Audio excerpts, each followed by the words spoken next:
Welcome to episode 2 of Beyond the 2-Hour Window. We are excited for today's episode. It is like something that we've been talking about for a couple weeks. Last episode, we kind of touched on the parable of the 10 virgins. Oil, 5 were foolish, did not have extra stored up, and 5, depending on what translation you have, is either prudent. They are prudent, or wise is another word.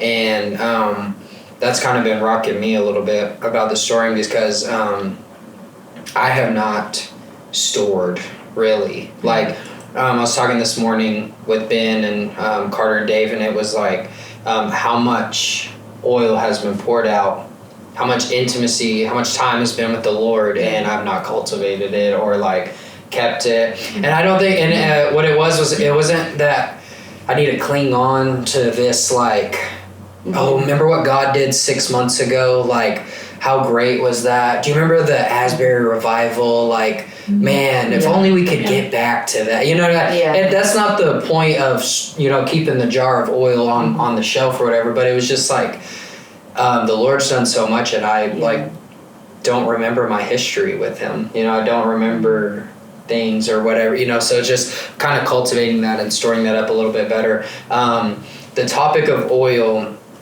has been an encounter for a couple weeks now, but then equally we saw our spiritual father church.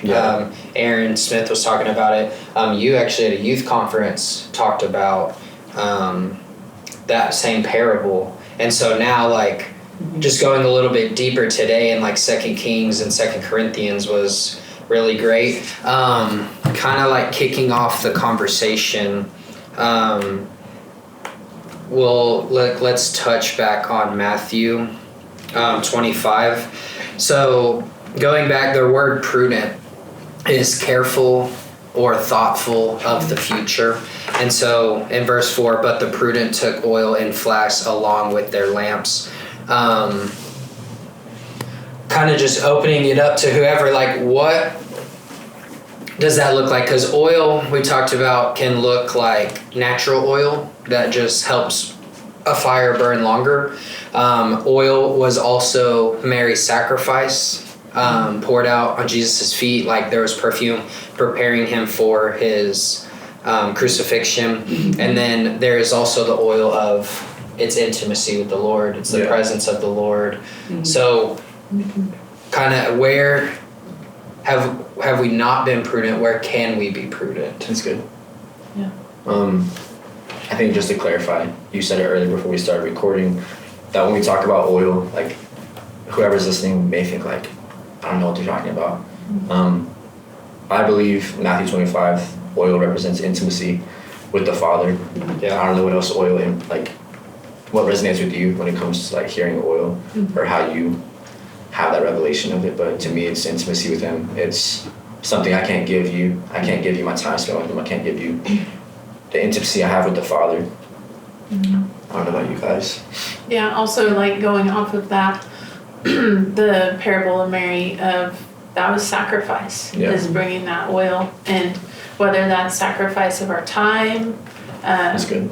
of habits, whatever that sacrifice looks like, that can also, in scripture, that's portrayed as oil being poured out. And that's not something Carter can do on behalf of me. That's me bringing that straight to the Lord to his feet. So I think that's important to remember about it.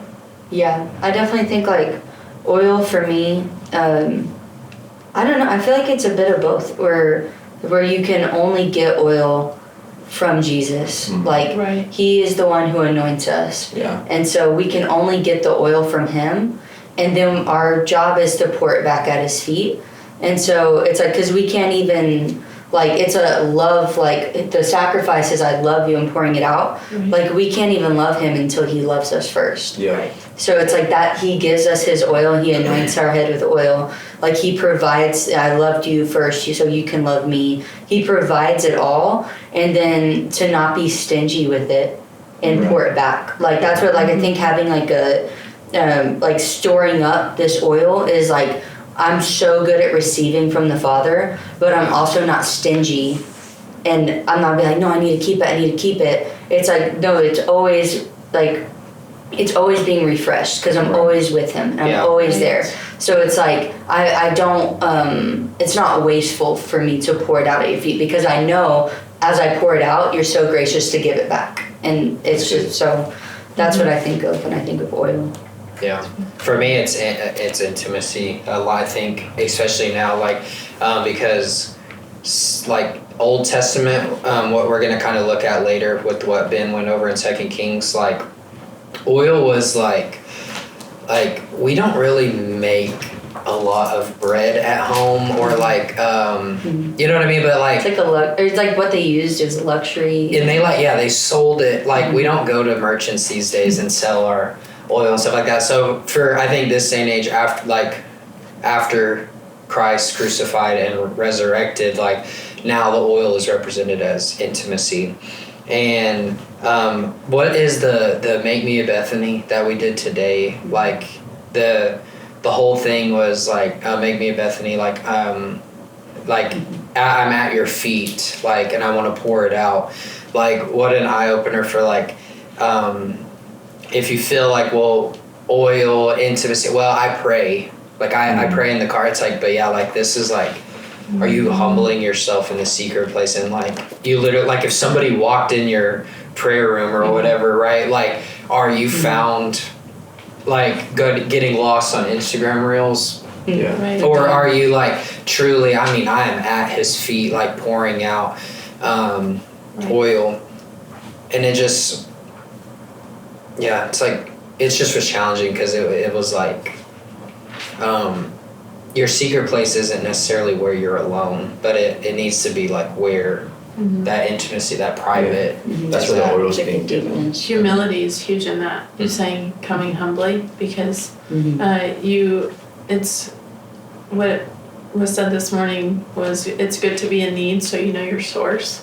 Yeah. And that really resonated with me because in just humility in general, I've been really caught up on that and asking the Holy Spirit to just teach me a little bit more about what that looks like. But I think that's so important because it keeps us in this constant state of requiring and needing of the Lord and needing. It's not a momentary thing of, oh, I'm going to meet with him in the morning and check that off, or I'm going to pray for those 30 minutes, check that off. It's this constant need and requirement and knowing if I'm not being filled by the Lord, then what am I being filled with? Yeah. You know, and is it as pure as oil? Yeah. No, it's not going to be. Yeah. So I think like we talked about, we'll probably get to it with the 2 Kings, where she's like, I have nothing, oh wait, I have oil. Right. Like it reminded me of like the widow's offering when Jesus was watching all the people going up and giving. And they're like, it's in Luke 21. It's like Jesus looked upon and saw the rich putting in their gifts into the offering box. And he saw a poor widow put in 2 small copper coins. And he said, truly I tell you, this poor widow has put more than all of them.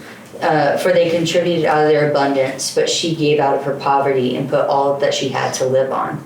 Like, it's knowing like, I have nothing. Said that in the... Yeah, like I have nothing to give but this. And it's like giving out of like, wait, I have nothing. Oh, wait, I have oil to give. And it's really humbling because you can come and say like, look, I have all this stuff and I have all this. Like, it's just like worthless things that burn up. But oil, like, I don't know, oil sustains in a fire. It doesn't burn up. Yeah. And like, it's good. I like that you said that. So we were talking about, I guess let's just go ahead and we could jump over to 2 Kings. So the whole backstory of what we're going to look at, it was 2 Kings chapter 4, right? There is, so the woman, your maidservant has nothing in the house except a jar of oil. And then as we'll dive into this, but basically like that jar was able to fill multiple vessels off of that little thing. So it's like, when we were talking pre-service, I didn't know the scripture though, but I remember the girl who just gave like 2 coins and like, but the Lord was really pleased with that. So like, a lot of times you take that as like offering finance message, right? But the reality is like, no matter where we are or what we feel, or I only have like a little bit, and it looks like Carter has just jars full of, you know, whatever. Like he just needs a little bit to do more. So I'll go ahead and read this. Verse 2, Elijah said to her, "What shall I do for you? Tell me, what do you have in the house?" And she said, "Your maidservant has nothing in the house except for a jar of oil." Then he said, "Go borrow vessels at large at yourself from all your neighbors, and empty vessels. Do not get a few. And you shall go in and shut the door behind you and your sons, and pour out into all the vessels, and you shall set aside what is full." And then, so she went, she grabbed the vessels, they started pouring out. So when the vessels were full, she said to her son, "Bring me another vessel." And he said to her, "There is not one vessel more," and the oil stopped. So then she came and told the man of God, and he said, "Go sell the oil, pay off your debt, and your sons can live on the rest." So I wrote a note here, and so verses 3 and 6, "Go and borrow the vessels at large at yourself from your neighbors, and empty your vessels. Do not get a few." Verse 6 kind of ties, it says, "There is not one vessel more," and the oil stopped. So it's like, it's not that the Lord is going to cut you off like from his supply, but can we go into Sundays or Wednesdays or our secret time, like our private time, and like prepare more vessels? Like if they had known that this like jar, this little jar was going to shut off, like whenever there were no more vessels, like would they have like stored up more? Had they have gathered more, like found every jar possible? Like, do you have anything I can take? Like you don't know what's out there for me, you know? So just like kind of the better the preparation. That's kind of why, like tying back to Matthew 25, like the 5 prudent, they took flasks with them, jars, like however like you want to view that, right? But they had it prepared, and I'm sure timed out of how much oil was going to need for it to burn through the night and all that kind of stuff. And then another note that verse 4, "You shall go in, shut the door behind you and your sons, and pour out into the vessels, and you shall set aside what is full." So then we're getting instruction today is that get to the secret place, pour out what you have. Does not matter what you feel, because we're not feelers, we're believers, right? Right. And then, so the action, we know what to do. We need to go and we need to pour. So then verse 7, "And then she came and told the man of God, and he said, Go sell the oil and pay your debt, and you and your sons can live on the rest." So now the instruction came. Like at first, there's an obedience, the pouring out, the intimacy, all the private time, because they were told to go and shut the door. So everything happened behind. Nobody else saw the miracle. And then the instruction came, now go sell it. Because I think kind of like, not really attracting what I'd said, but maybe like the reason there was only half instruction given is because there could have been a greediness of like, oh, we're getting money for this? Like, then yeah, like I'll cut my neighbors in on this or whatever, you know what I'm saying? But looking at that at just face value, it's like have the intimacy, and then more instruction will come. So if you feel like you're not getting something yet, you know what I mean? Like go be obedient, go be with the Lord, and then instruction will come. So That's great. It made me think about simple obedience leads to righteousness. It's like in her doing and like responding to what was said to her to go do, like she responded in obedience. Yeah. It could have sounded like foolishness. Like, you want me to go to all my neighbors and grab empty, you know what I mean? Like that doesn't make sense, but like she was obedient. I don't know, even the word oil, I don't know, it just clicked for me right now. Like I feel like it could also be righteousness. Like the 10 virgins, like 5 weren't prepared, probably like were unrighteous, not in right standing with him. And the other 5 were in righteousness. I don't know, that it clicked for me. Like oil also equaling like righteousness. And how willing she was to you just saying that of going to a door, imagine putting yourself in those shoes. Yeah. And he said, do not get just a few. Yeah. Like, Yeah. you be Don't sure get a you lot. grab a lot of them. Yeah. Because there's going to be a lot poured out. Yeah. And That's good. I have, I'm not sure which version I have, but there's some commentary on it and I really enjoyed it. But it said the provision of the oil was in proportion to the woman's faith and ability to receive that. Wow. And I thought that was heavy. Yeah. Say it one more time. Wow. Yeah, I'll say it one more time. The provision was in proportion to the woman's faith and her ability to receive it. Wow. So, in just going off of your simple obedience, it's profound, and we are filled in Yeah. just simple obedience. And complicating it, that puts a topper on the vessel, Yeah. you know. Yeah. So, That is true. That faith to like stare at a bunch of empty vessels Yeah. and seeing what you have, and like still activating your faith and pouring out, like Yeah. that's kind of wild. Like now I'm having that vision, or it kind of reminds of like the wedding where Jesus turned water to wine. It's like Thomas was like staring at this water and like, well, what are you gonna do? Like, Yeah. so now like, but even like not having the Messiah right in front of you, you know what I mean? But like to have faith of that all these jars would get filled, or that, you know, that's crazy to think about. yeah. Now, I've got a question for y'all. I just want to pick your brains, but we were talking about being, I say more and more of the Lord. And then he said, now pour. Now what did, like, in talking about that, what do y'all think that means? Or what did that mean to you? What does When that Ben mean said to that you? this Like, morning? pour your oil Yeah. out. What is that, if someone were to say that? What does I that mean think- to you? Pouring out looks different in a lot of different ways. I believe like in the seasons where the Lord anointed me was in seasons where I was pouring out, whether that was me behind the closed door in my room on my knees, seeking his face, but also out in public, like pouring out. So like not letting a stranger pass you by that you know the Lord wants to speak to.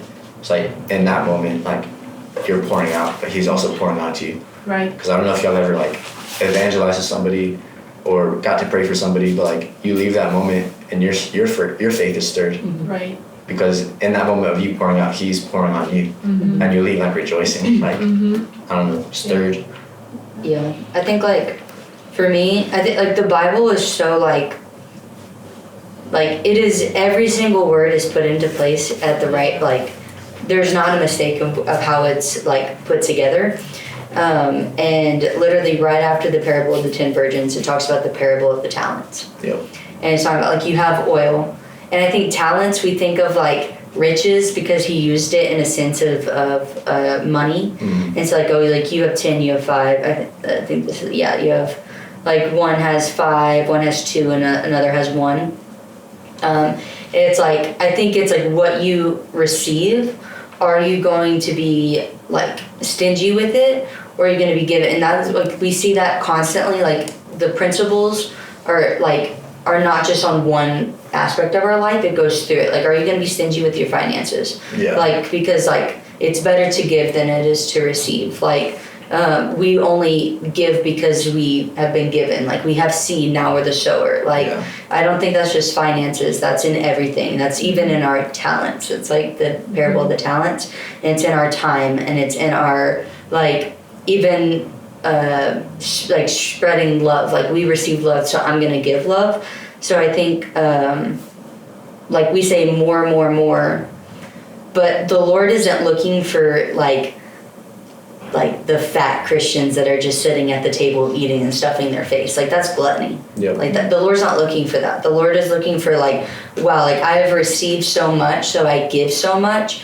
And so the more that you are pouring out, like, the more the Lord is like, wow, I see that you were a good steward of what I gave you. So I'm going to open up the heavens and pour out more. That's good. Like, and it's not like, oh, you've wasted it. He's like, I think that also goes into like a rich man can't get into heaven. It has nothing to do with money. It has to do with the sense of like, well, I want to gather it on, I want to sit on it, and I want to Where's your be heart? mine. Yeah. It's like, it's not talking about money. It's talking about the heart posture of like, I want more and I want more. It's like, he wants to know, like, are you going to sacrifice? Are you going to pour out? Because I sacrifice and I pour out, and you're supposed to look like me. You're supposed to be me. You're supposed to be my spirit. You're supposed to be my representation on the earth.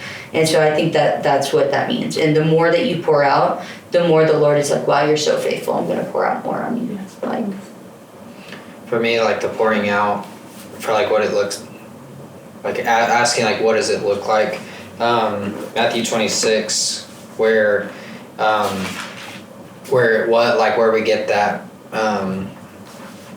the story of the alabaster jar. Gosh, I'm like reading it and I'm like, what is that word? Alabaster vial of very costly perfume was poured out on his head as he reclined at the table.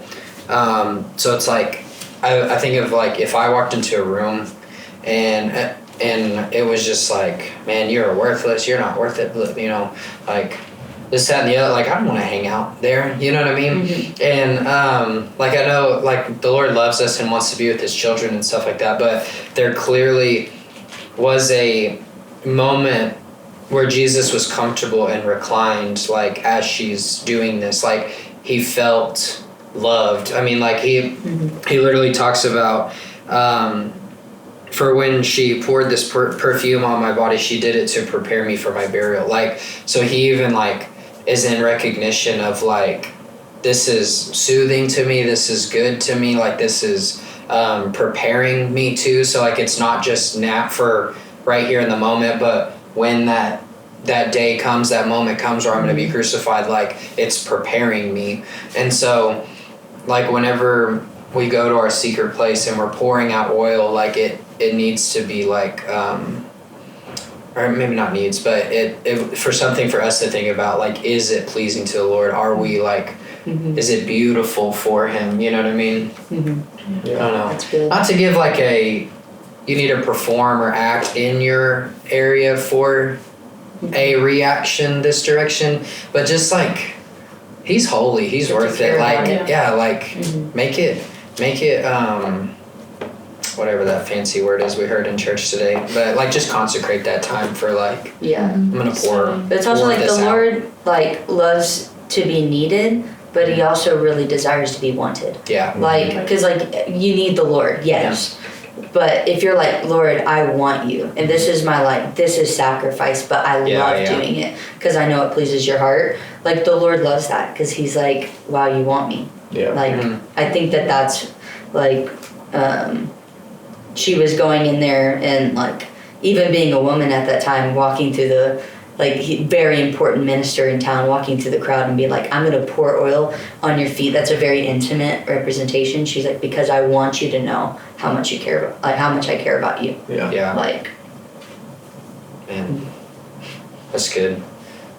So that's what it looks like for me. Or at least whenever he had said that, like pour out, it's just kind of taking that intimate time a little bit deeper.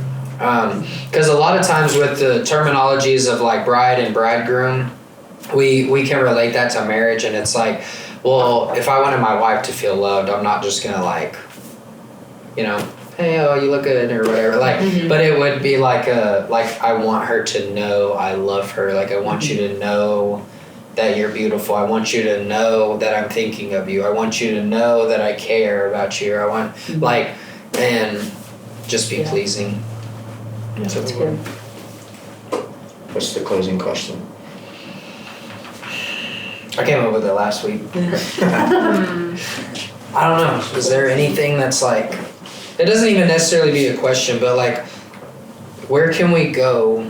Because last time what we were talking about posture. And so kind of starting off today was posture as well. Like getting to the intimate place, like pouring out, doesn't matter what your jar looks like, can be this big or it can have the imitation of it being like buckets and barrels full. But like, so posture, getting yourself there. So, and then we just answered the question of the oil. Maybe like, how do you have like the capacity to receive more oil. Mm. Because like I think the question is like go get a lot of jars and don't get a few. Yeah. But like a few means different to each person. I'm sure she thought she got a lot Right.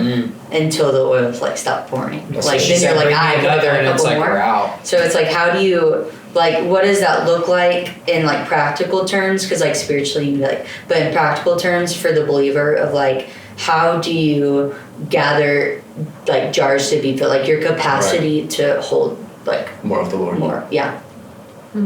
That's good. I think we limit how much the Father wants to pour out onto us. Like he's not looking for, Jesus didn't come for the righteous, he came for the sinners. And like Proverbs 1:23, if you turn to my reproof, I'll pour my spirit onto you and make my words known to you. So like he's not waiting for you, like not thinking that you have to come with a lot. Like he's just looking for a yes, and he's not withholding an amount that he's gonna pour on you.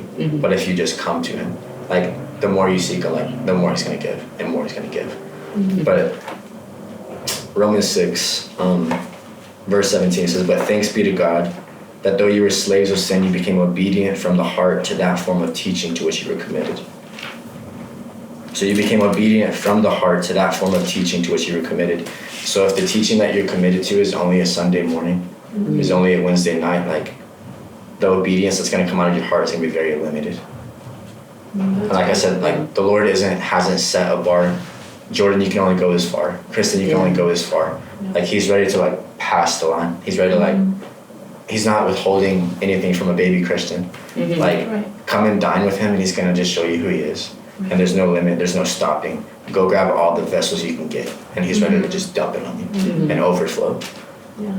So that form of teaching to which you're committed is like gonna be measured to the obedience. Yeah. If you're that form that you're committed to is a Monday through Sunday, I'm gonna seek his face, like you're gonna see leaps and bounds of your faith progressing. But if it's only a Sunday morning, if it's only a Wednesday night, you're limiting like how much he's wanting to pour into these vessels.